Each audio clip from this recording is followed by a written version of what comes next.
I felt completely unworthy of the amount of attention and celebration that was afforded us. The dancing was incredible, the singing, the children, the costumes, just to see, I guess, what it meant for their friends to come from Canada to Seje was something extremely special. And then to have individual children come up and present flowers to each of the team was very emotional. Well, it was for me anyway. The welcoming ceremony was very, very touching, very moving to be welcomed as honored guests and be highly regarded. You know, we don't really know the impact that we're having on the people over there, you know, and to be so highly esteemed, it feels unusual. You know, it's not what we would normally feel like. Sometimes I'm thinking, you know, that's how God feels about us, and we don't really appreciate how much He loves us. And to know that there are other people out there who can also reflect that is kind of moving. So my favorite experience was playing jump rope with the kids at the school. Just spending that afternoon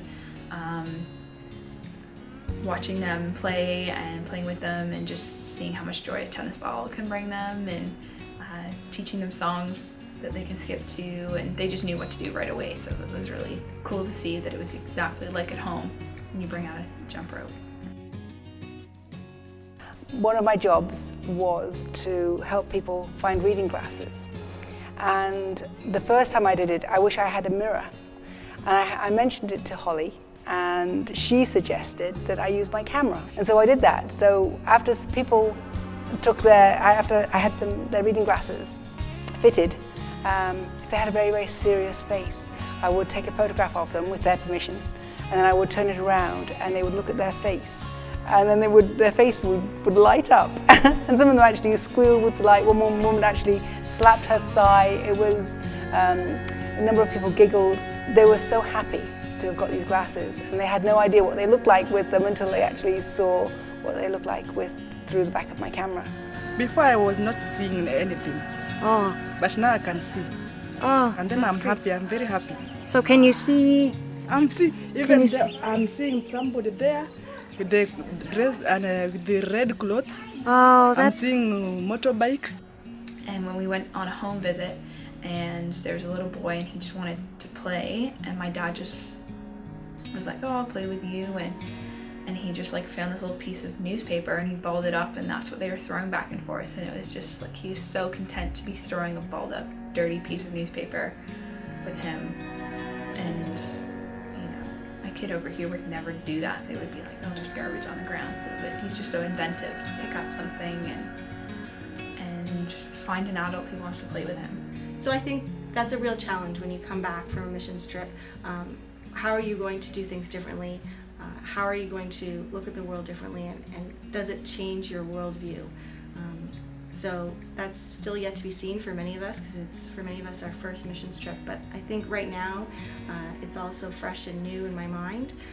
But I definitely see that we take so much for granted here. We have so much. We're so blessed, and I think that we need to.